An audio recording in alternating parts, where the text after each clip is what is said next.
Abramos, hermanos, la palabra del Señor en el libro de Apocalipsis, capítulo número 20.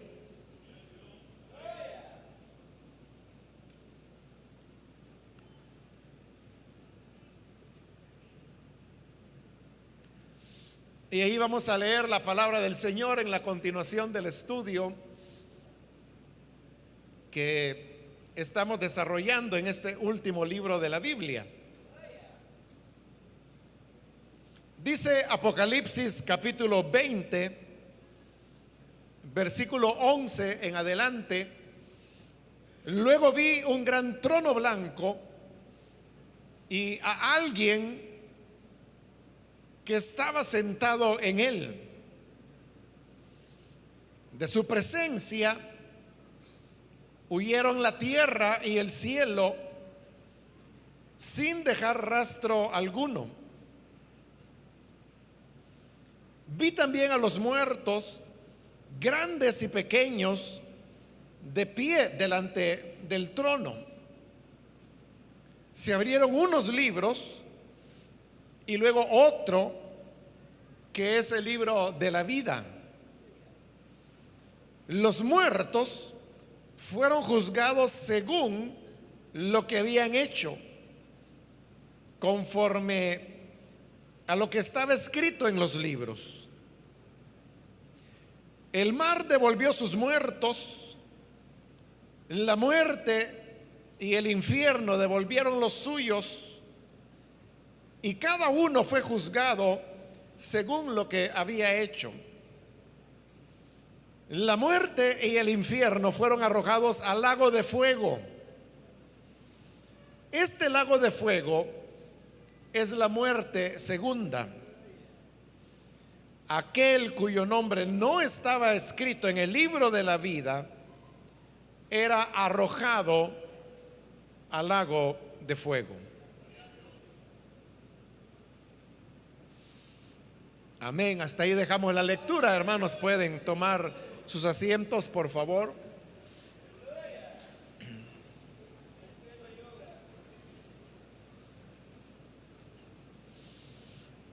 Continuamos, hermanos, este día con el estudio de este libro de Apocalipsis.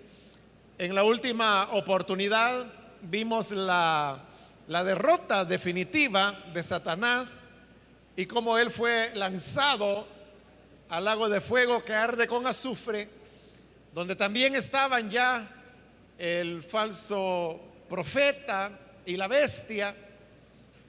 Y terminábamos la vez anterior con la parte de la escritura que dice que allí ellos serán atormentados día y noche por los siglos de los siglos. Ese es el final de Satanás, y por lo tanto esa derrota de Satanás es la que abre el escenario para lo que es ya el triunfo definitivo de Dios, de la verdad, de la justicia y del amor. En el versículo 11, donde hoy hemos iniciado la lectura, se nos dice que después que Satanás fue arrojado al lago de fuego, dice: vi un gran trono blanco y a alguien que estaba sentado en él. El tema del trono y el que está sentado en él es un tema que aparece varias veces en el libro de Apocalipsis. De hecho, al inicio del Apocalipsis vimos como cuando Juan llega en el capítulo 4 y es llamado para ir a la presencia de Dios, dice que vio un trono establecido y luego habla de aquel que estaba sentado en el trono. Cuando pasamos por ahí, hermanos, dijimos que ese trono habla del gobierno de Dios, y que el que estaba sentado en el trono, pues obviamente era Dios mismo. Sin embargo, este trono que ahora se menciona acá es el mismo trono. Y dice que era un gran trono, era grande el trono. Pero hoy tiene una función diferente, porque dijimos que allá al principio el trono y el que está sentado sobre él hablaba de cómo Dios tiene el control de todas las cosas en el universo, lo visible y lo invisible. Pero este trono que está ahora acá es un trono para juzgar. Como le digo, es el mismo trono, pero hoy está expresándose la otra función que el trono podía tener. Aquella era la de gobernar, esta es la de impartir justicia. Porque los reyes ejercían un gobierno en donde todos los poderes estaban concentrados en ellos. Por eso es que aquellos países donde un rey es el que gobierna, sobre todo en el pasado, recibía el nombre de monarquía, porque eso significa que todo el poder está concentrado en una sola persona. Nosotros en nuestro país y la mayor parte de países en el mundo son repúblicas. La característica de la república es cómo están distribuidos los poderes que administran. Entonces, tradicionalmente se habla de tres poderes: el poder legislativo, el poder ejecutivo, el poder judicial. En nuestro caso, de nuestro país, el poder legislativo está representado por la Asamblea Legislativa. El poder ejecutivo está representado por el presidente de la República. Y el poder judicial está representado por lo que es la Corte Suprema de Justicia. Por eso es que en realidad no es que El Salvador tenga un presidente. Nosotros tenemos tres presidentes. Tenemos un presidente de la Asamblea Legislativa, un presidente de la República y un presidente de la Corte Suprema de Justicia. Y siempre es así. Cada uno tiene una función diferente. La Asamblea Legislativa, su nombre lo dice, legisla, es decir, hace leyes. El presidente de la República, que es el poder ejecutivo, el nombre lo dice, él es el que ejecuta las leyes que la Asamblea Legislativa establece. Y el poder judicial lo que hace es velar por el cumplimiento de esas leyes. Pero estas tres funciones, que hoy están distribuidas en tres poderes diferentes, en la monarquía todo estaba concentrado en el rey. Es decir, el rey era el que emitía leyes. Él era quien las hacía cumplir. Y él era quien juzgaba a aquellos que no se sujetaban a esas leyes que él mismo establecía. Por eso es que los reyes no solamente tenían funciones de gobierno, sino que también tenían funciones de juicio, de juzgar. Y eso es lo que va a ocurrir acá.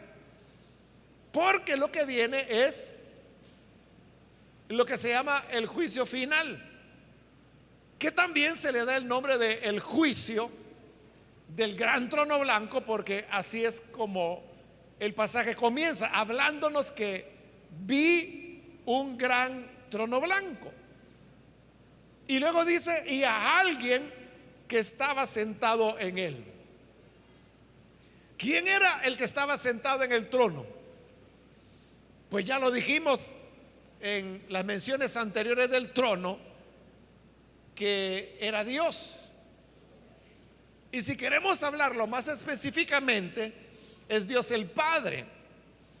Porque recuerde que allá en el capítulo 5, cuando se hace la pregunta, ¿quién es digno de abrir el libro que estaba en la mano derecha del que estaba sentado en el Padre, en el trono? Dice que no se halló ni en el cielo ni en la tierra a nadie digno. Pero que entonces apareció el cordero que estaba como sacrificado. Y dice que él vino, y el cordero obviamente es el Hijo de Dios. Pero dice que vino delante de aquel que estaba sentado en el trono y tomó el libro o el rollo de su mano. Entonces, ahí vemos que quien estaba sentado en el trono es el Padre. Entonces, si nos preguntamos quién es el que está sentado acá en el trono blanco, uno podría decir, bueno, es el Padre. Pero también hay pasajes, sobre todo en el Evangelio de Juan, donde el Señor Jesús dijo que Dios le había dado a él todo el juicio, y que el Señor Jesús es el que juzgará al mundo. Por lo tanto, algunos dicen es Jesús el que está sentado en el trono blanco. Bueno, pero no nos vamos a meter en esa complicación. Podemos decir quien está sentado en el trono es Dios. Él es el juez, el que va a juzgar. Ahora, si es el Padre, si es el Hijo, no es importante, porque ambos son Dios. Por lo tanto, es correcto decir que era Dios el que estaba sentado en el trono.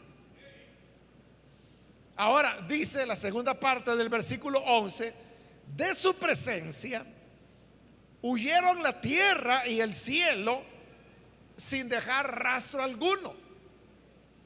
Esa frase tan corta, que la vuelvo a leer, dice: de su presencia huyeron la tierra y el cielo sin dejar rastro alguno. Es el relato que el libro de Apocalipsis presenta de lo que nosotros llamamos el fin del mundo. Y está relatado así, de una manera muy sencilla, muy breve, simplemente diciendo que huyeron la tierra y el cielo, y se acabó. Es decir, que la palabra de Dios al tema del fin del mundo, como se le llama popularmente, realmente no le dedica más que unas 5 palabras, cuando todo lo demás del libro, de lo que está hablando, como lo hemos dicho repetidas veces, es del triunfo del bien sobre el mal, del triunfo de Dios sobre Satanás, del triunfo de los fieles sobre la muerte y sobre todas las circunstancias. Lo que ocurre es que por emoción o por amarillismo, la gente le da más importancia al tema del fin del mundo, y todo el tiempo están diciendo: es que el mundo ya se va a acabar, es que ya esto es el fin. Decían que en el año 2012 era el fin del mundo, y hubo gente que lo creyó. Hace unos días estaba leyendo que hoy hay una nueva fecha, 2040 o 50, no me fijé mucho porque no le pongo mucha atención a esas cosas, porque la gente está obsesionada con el tema del fin del mundo. Pero usted puede ver que la Biblia no da detalles de eso, no dice mayor cosa, sino solamente que huyeron la tierra y el cielo, punto, eso es todo. Huyeron la tierra y el cielo, son 6 palabras nada más. Es todo lo que la Biblia dice. Ahora, la pregunta acá es: ¿significa esto que el universo tal como lo conocemos hoy en día ha de ser destruido totalmente, y por lo tanto Dios hará una nueva creación, un nuevo cielo, una nueva tierra? ¿O es que aquí se está hablando solo de una manera figurada Y luego cuando en el siguiente capítulo se hablará de un nuevo cielo y una nueva tierra, se trata de una reparación del cielo y de la tierra que tenemos hoy. O sea, ¿cuál de las dos interpretaciones es la correcta? Aquella enseñanza que dice que los cielos y la tierra serán destruidos para dar paso a una nueva creación. Esa es una interpretación. Pero está la otra interpretación que dice que no. Perdón, que los cielos y la tierra no serán destruidos, sino que serán regenerados o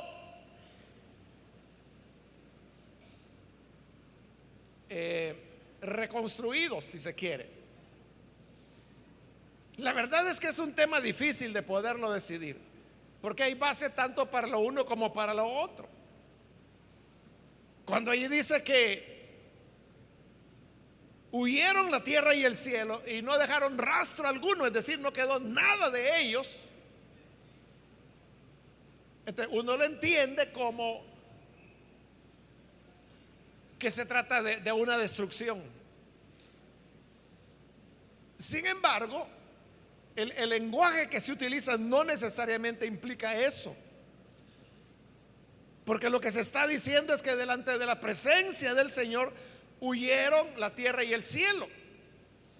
Y hay otros pasajes de la Biblia que hablan que delante de la presencia de Dios huyeron algunos elementos de la naturaleza, pero no significa que esos elementos dejaron de existir. Por ejemplo, en el libro de los Salmos, cuando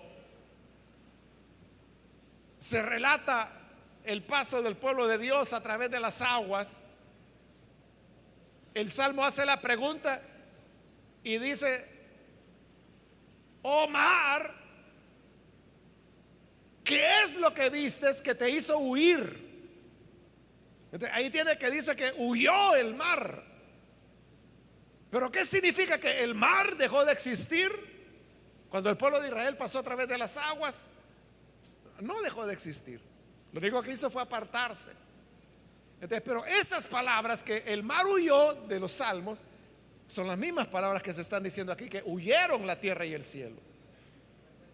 Solo que cuando aquí habla de la tierra y del cielo, está hablando de una conmoción en la naturaleza mucho más grande que aquella por la cual es el mar o las aguas de los ríos las que huyen. Bueno, ese es un argumento. El otro argumento de los que piensan que no se trata de una destrucción es que si fuera una contradicción, entonces se pierde el sentido de lo que sigue a continuación. Porque usted puede ver que en el versículo 13 se habla del mar, que el mar devolvió sus muertos. Entonces, si se entiende que huyó la tierra y el cielo, entonces se entiende que el mar, si eso significa destrucción, entonces el mar ya no existe. Entonces ya no habría razón para que se mencionara posteriormente. Pero si se está mencionando, es porque ese huir no se trata de destrucción total. Otro ejemplo de otra contradicción sería que dice que los muertos, los otros muertos resucitaron. Pero si ha sido destruido el cielo y la tierra, ¿a dónde van a estar esos muertos? ¿A dónde estarán sus cuerpos para que puedan resucitar si toda la tierra y el universo fue destruido? Entonces usted puede ver que hay argumentos tanto para interpretarlo como una destrucción total, como para entenderlo como una regeneración del planeta. Bien, pero lo dejo ahí. Usted decida qué es lo que considera que tiene más consistencia. Ahora, en el versículo 12 se nos dice: vi también a los muertos, grandes y pequeños, delante del trono. Es decir, hoy vienen lo que es ya propiamente el juicio. Y en primer lugar, lo que se nos dice es que dice: vi también a los muertos. Entonces la pregunta es: ¿a quién se refiere ahí la Biblia cuando está hablando de los muertos? ¿Quiénes son esos muertos? Como hemos visto en este mismo libro de Apocalipsis, ya vimos que ha resucitado los mártires de todos los tiempos. Hemos visto que han resucitado aquellos que salieron de la gran tribulación. Apocalipsis no lo menciona, pero en las cartas de Pablo, como Primera de Tesalonicenses, Primera de Corintios, se habla de la resurrección de los cristianos, que dice que es el primer evento. Bueno, la resurrección comenzó con Jesús. Esa, diríamos, es como la primera etapa de la resurrección para vida, o primera resurrección. Jesús resucitó primero. Luego, dice Pablo, los que son de él en su venida. Es decir, después de Jesús viene la resurrección de los que somos parte de la iglesia y que hayamos dormido para esa venida del Hijo de Dios. Luego vendrá la resurrección que ya se mencionan en Apocalipsis, que es la de los mártires y la de aquellos que salen de la gran tribulación. En otras palabras, lo que tenemos ahí es la resurrección de todos los justos. Entonces, si todos los justos, todos los justificados ya fueron resucitados, entonces, ¿quiénes son estos muertos de los cuales habla el versículo 12? Obviamente que estos otros muertos se refiere a los muertos injustos, aquellos que murieron sin tener un reconocimiento de la gracia de Dios que se les ofrecía por medio de la fe. Es decir, van a resucitar, podríamos decir, los incrédulos de todos los tiempos, desde Caín hasta el último ser humano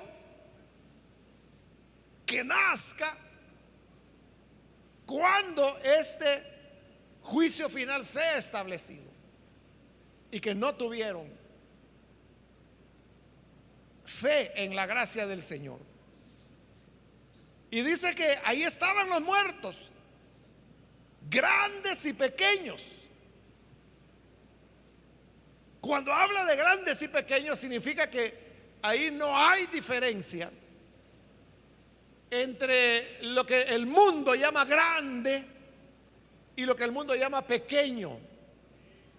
Porque el mundo le llama grande a la persona que es rica o que tiene mucho conocimiento intelectual o que es un líder muy destacado. Esos son los grandes. Los gobernantes son los grandes. Y los pequeños serían aquellos que son pequeños para los seres humanos. ¿Y quiénes son los pequeños? Los pobres, los que no tienen influencia ni amistades importantes, personas que el mundo considera sin importancia. Pero ahora, delante del trono del Señor, dice que están todos los muertos, grandes y pequeños. Por eso es que en el juicio final, cada persona incrédula ha de ser juzgada por lo que es su realidad. Y no importa si en la vida fue alguien importante, alguien famoso, alguien con influencia, alguien con dinero. Eso no importará. Como tampoco importará que una persona no haya tenido nada pero que teniendo nada, se mantuvo en su dureza de corazón para rechazar la gracia que el Señor le ofrecía. Entonces no hay diferencia. Por eso no importa de qué persona se trata, si es blanco, si es negro, si es hombre, si es mujer, si fue joven, si fue adulto, si fue rico, si fue pobre, si fue sabio, si fue ignorante, si fue fuerte o fue débil, si tuvo poder o no lo tuvo, no importará. Todos los muertos incrédulos tendrán que dar cuenta delante del trono del Señor. Nadie podrá evadirse por las condiciones que haya vivido en esta vida. Y luego dice que los vio que estaban de pie delante del trono. Eso tiene dos sentidos. Porque estar de pie, en primer lugar, nos habla de que estaban vivos. Porque así dice, ¿no? Vi los muertos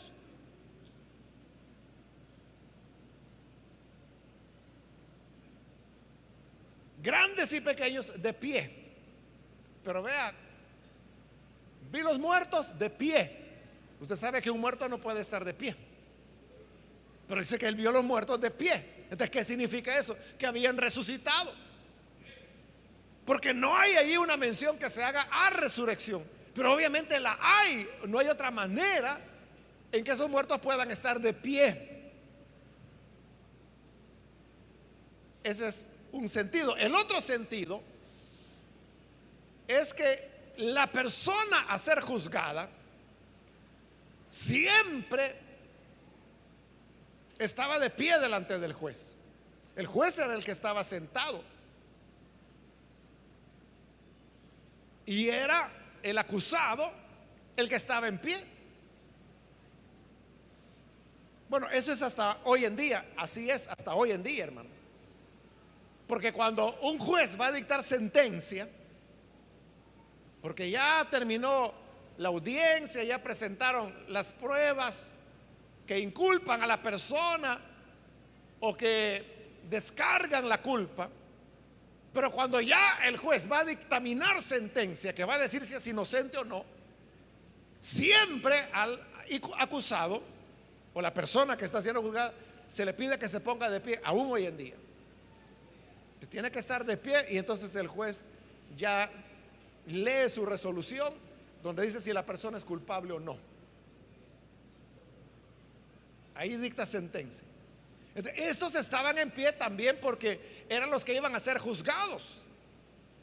Ahora, como estamos hablando de los muertos incrédulos de todos los tiempos, y yo le dije que desde Caín hasta el último de los seres humanos que nazca y viva en incredulidad. Estamos hablando, hermanos, que ahí serán miles de millones los que serán juzgados. Y si uno se imagina esa cantidad de personas, sería como perder la vista en el horizonte de ver millones y millones y millones y millones, y cada uno tendrá que pasar para ser juzgado por el Señor. Continúa el versículo 12 y dice: se abrieron unos libros. En este momento todavía no se nos dice qué son esos libros, pero más adelante se nos dirá que los muertos serán juzgados por las cosas que estaban escritas en los libros. Entonces, estos libros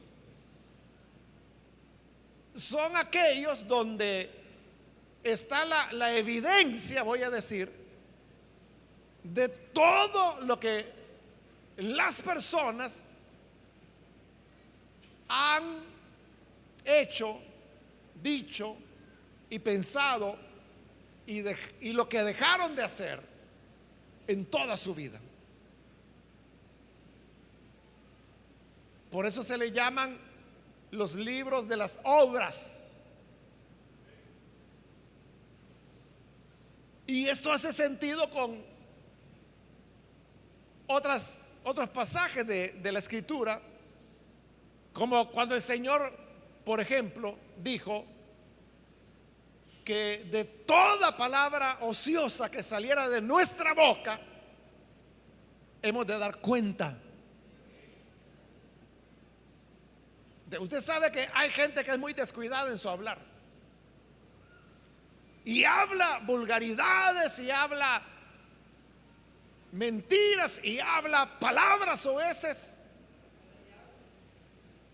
Pero el Señor dijo que de cada palabra hemos de dar cuentas.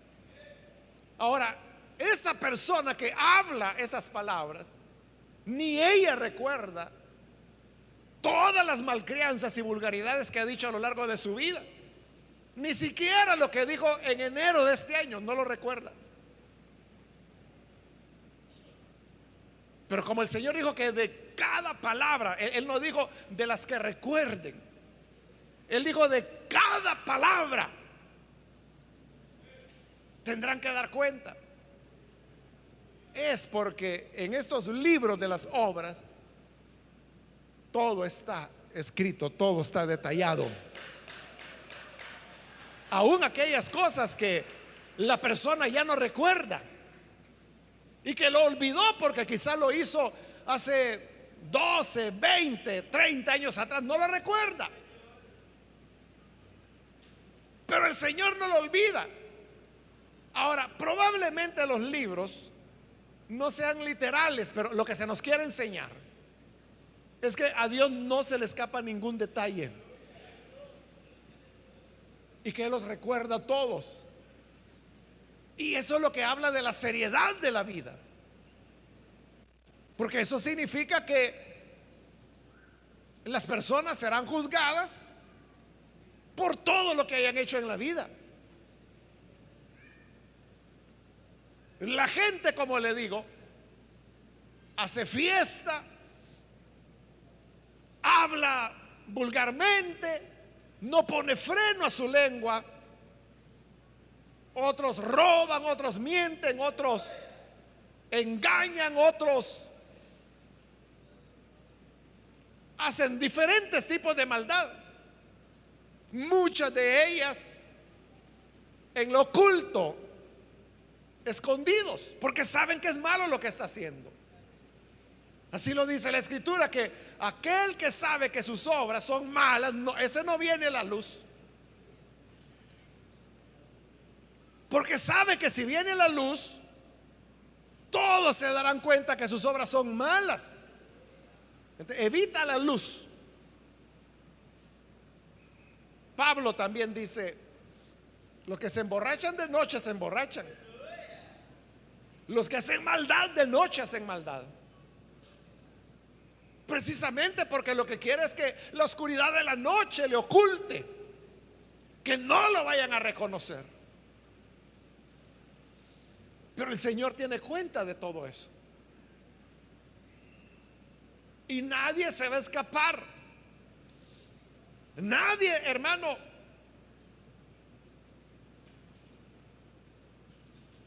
podrá decir en algún momento: es que yo no hice eso. A veces, hermanos, hay cosas que se nos olvidan.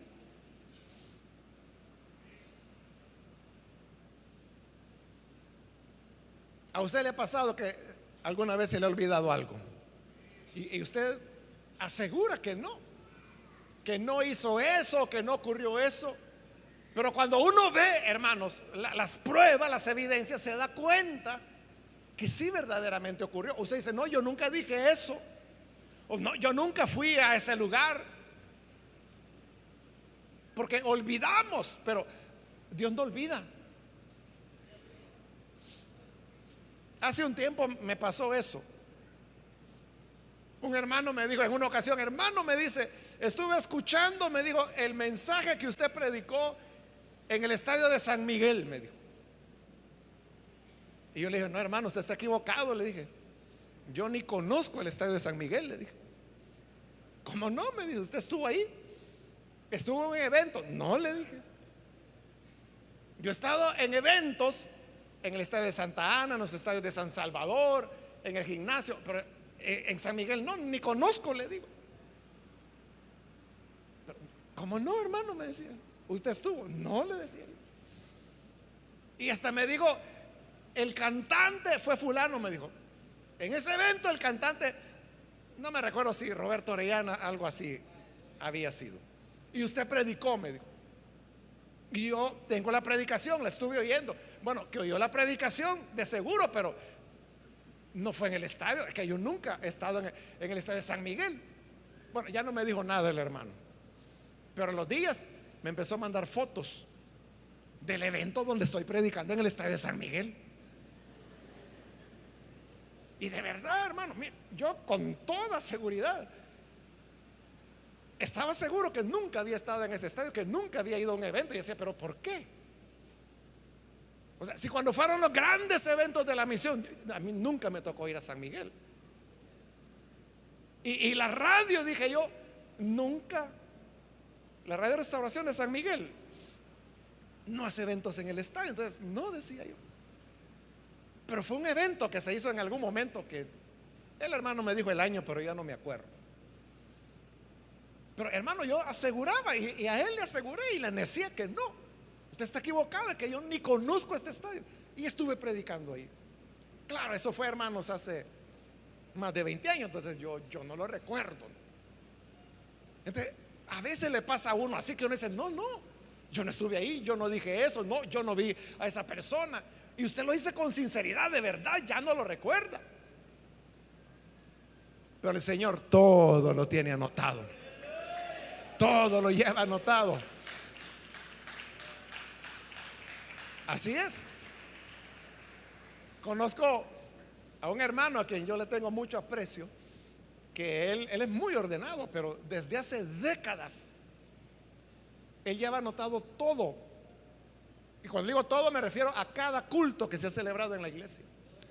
Pone la hora que comenzó, quién dirigió, quién predicó, la cita en que predicó, a qué horas terminó el culto. O sea, es prácticamente un reporte de cada culto y lo lleva desde hace décadas. Increíble, ¿no? Claro, eso yo le he dicho al hermano, mire, ese es un tesoro el que usted tiene. Él sabe cuántas veces yo he predicado, yo no lo sé. Él sí lo sabe, él tiene el dato. Él sabe cuándo prediqué y qué dije en base a tal cita, en tal fecha, en tal lugar. Él lo sabe. Pero más cuidadoso es Dios, que anota los pensamientos, las palabras. Como dijo el Señor, aquello que se habla en oculto, lo que se hace encerrados en una habitación, Dios lo conoce. Dios sabe el fondo de las cosas. Y de todo eso el ser humano ha de dar cuenta. Por eso dice, se abrieron los libros. Y luego otro, dice, otro libro más. Y este libro adicional se nos dice, es el libro de la vida. Ahora, ¿qué es el libro de la vida? El libro de la vida se menciona varias veces, 5 veces se menciona en Apocalipsis. El libro de la vida es donde están los nombres de los que han creído en el Señor, de los que han sido justificados por la fe. Por eso se le llama el libro de la vida. Ahora, ¿por qué el libro de la vida está en un juicio donde los que están siendo juzgados son no creyentes? Ya vamos a ver por qué. Y luego la tercera parte del versículo 12 dice, los muertos fueron juzgados según lo que habían hecho, conforme a lo que estaba escrito en los libros. Es decir, conforme a ese control detallado que Dios tiene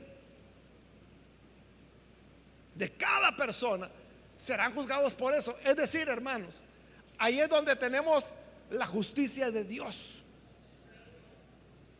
Hoy nosotros a veces nos preguntamos, bueno, ¿y por qué si tal persona que fue mala, egoísta, esa persona sí que era pero malísima, y mire, murió en una buena casa, rodeado de su familia, con buena salud, muy anciano, con dinero, nunca le faltó nada, pero fue un gran malo? Entonces uno se pregunta, ¿dónde está el sentido de la justicia de Dios? Porque se murieron y aparentemente no pagaron por los males que hicieron. Bueno, usted sabe, hermanos, que hay muchísimos casos, ¿no?, de robos, crímenes, múltiples delitos que se cometen y a veces nunca se llega a saber quién lo hizo, quién fue, y por lo tanto no hay un responsable, no hay alguien que haya sido juzgado, no hay alguien que haya recibido una pena por ese delito. Entonces uno dice, bueno, ¿y entonces dónde está la justicia de Dios? Si esta persona que robó, que mató, bien campante de andar por allá.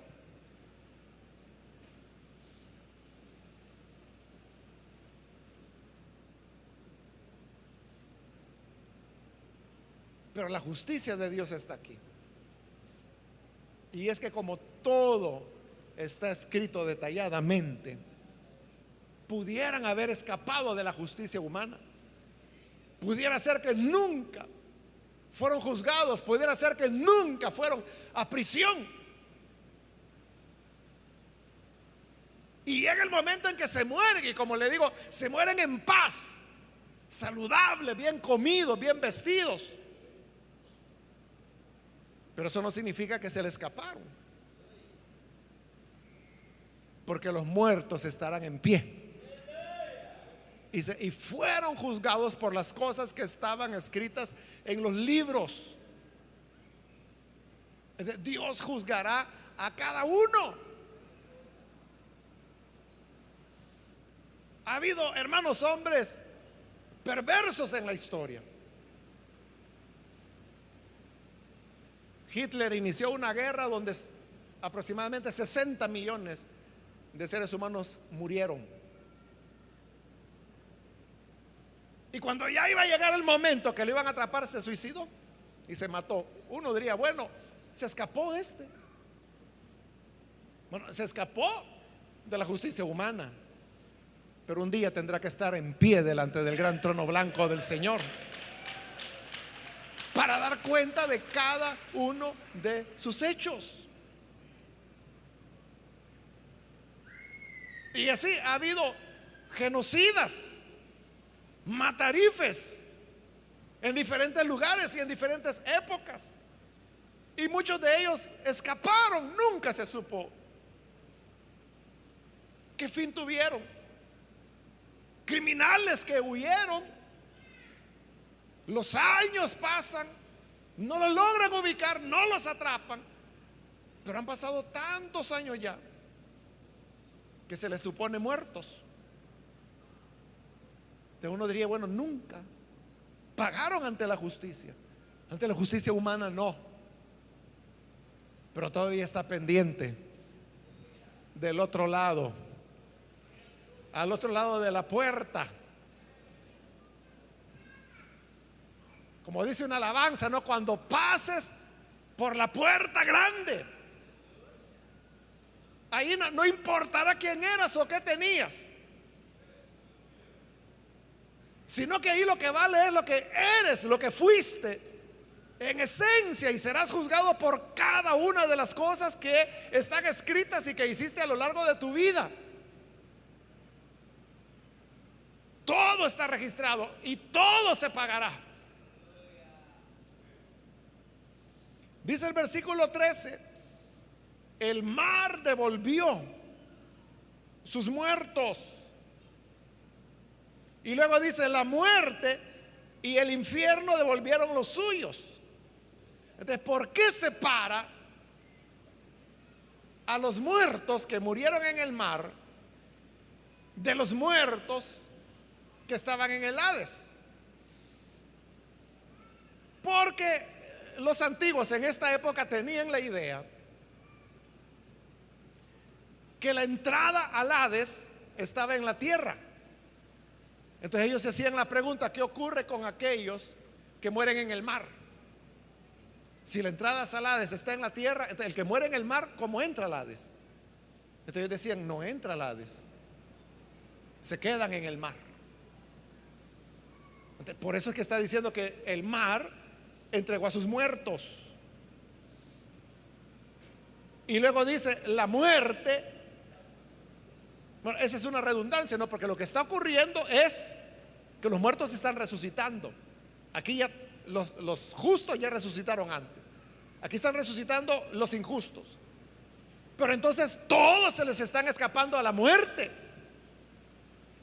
Y por eso dice que la muerte entregó a sus muertos. Lo que está diciendo, o lo que quiere decir, es que se le están escapando a la muerte los muertos. Y luego dice la NBI, que es la que estoy utilizando: y el infierno devolvió a sus muertos. Esa es una mala traducción, que, bueno, aquí aparece dos veces. Ahí acabamos de leer que dice que el infierno devolvió los suyos, y en el 14 dice: la muerte y el infierno fueron arrojados al lago de fuego. Otra vez se vuelve a traducir infierno, lo cual es un error, porque las palabras griegas que ahí se están utilizando es la palabra Hades, que no tiene traducción al español. Por eso se usa la expresión griega Hades.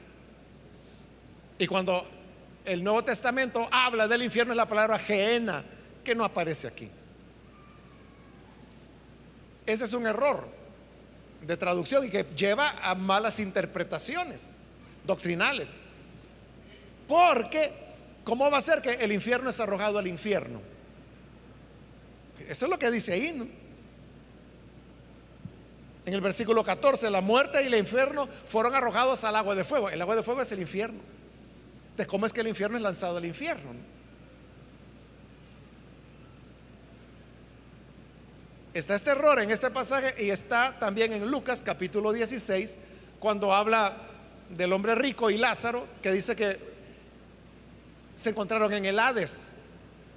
El rico se encontró en el Hades. De la NBI lo traduce: se encontró en el infierno. Otra vez, cuando la palabra es Hades. En una ocasión comenté, no sé si en este culto, que me encontré con uno de los hermanos que trabajaron en la traducción de la NBI, y yo le dije eso, que por qué habían traducido. Bueno, yo en ese momento aún no había llegado a este pasaje de Apocalipsis, no sabía que se lo traducían así acá, pero sí había leído el de Lucas. Entonces yo dije: ¿por qué Lucas 16 Hades lo tradujeron infierno? Y él se quedó pensando un momento. Es cierto, me dice, tiene razón. No hay ninguna razón por la cual se tenga que traducir infierno. Y aún me dijo él: si es una traducción, me dijo, del griego al español, no hay por qué utilizar una palabra latina, porque infierno es latín. Entonces me dijo: yo le voy a decir a los del equipo, me dice, para que cuando se haga una revisión corrijamos eso. Claro, para que se haga una revisión, hermanos, van a pasar mínimo 40, 50 años, ¿no? Cuando se haga la primera revisión de la NBI. Bueno, tal vez unos 40, porque ya la NBI tiene como 20 años que fue realizada. Pero realmente lo que dice el pasaje es el Hades. Entonces se nos dice que el Hades entregó sus muertos. Entonces se nos está diciendo que el mar entregó los muertos que tenía, porque según la creencia de la gente, los que estaban muertos en el mar no estaban en el Hades. Pero el Hades por su parte también entrega sus muertos. Es decir, todos, la muerte misma entrega sus muertos. Entonces ya no hay nadie muerto, todos han resucitado. Nadie se escapa. Y sigo en el 13. El mar devolvió los muertos, la muerte del infierno, que debe ser Hades, devolvieron los suyos. Y cada uno, o sea, cada uno, no es que va a ser un juicio en masa, es uno por uno, cada uno fue juzgado según lo que había hecho. De la base del juicio son las obras. Y así pasamos al 14. Aquí es ya el final de todo. Dice: la muerte y el Hades fueron arrojados al lago de fuego. Es decir, esta es la muerte de la muerte. Como lo dice el profeta en el Antiguo Testamento: muerte, yo seré tu muerte, le dice el Señor. Pues aquí es la muerte de la muerte.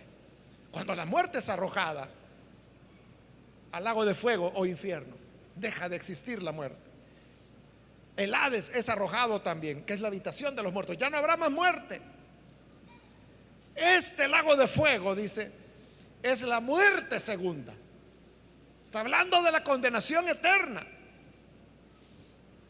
Y el versículo 15 dice: aquel cuyo nombre no estaba escrito en el libro de la vida era arrojado al lago de fuego. Y esa es la pregunta que nos hacíamos anteriormente cuando se mencionó el libro de la vida. ¿Por qué tiene que estar el libro de la vida en un juicio que no es para los justos, sino que es para los injustos? Hermano, porque todas las obras que están escritas en el libro de las obras son los cargos que Dios tiene contra los seres humanos. Pero todos esos cargos pueden ser cancelados por el sacrificio de Cristo. Y para creer en el sacrificio de Cristo, las personas tienen que estar inscritas en el libro de la vida. Por lo tanto,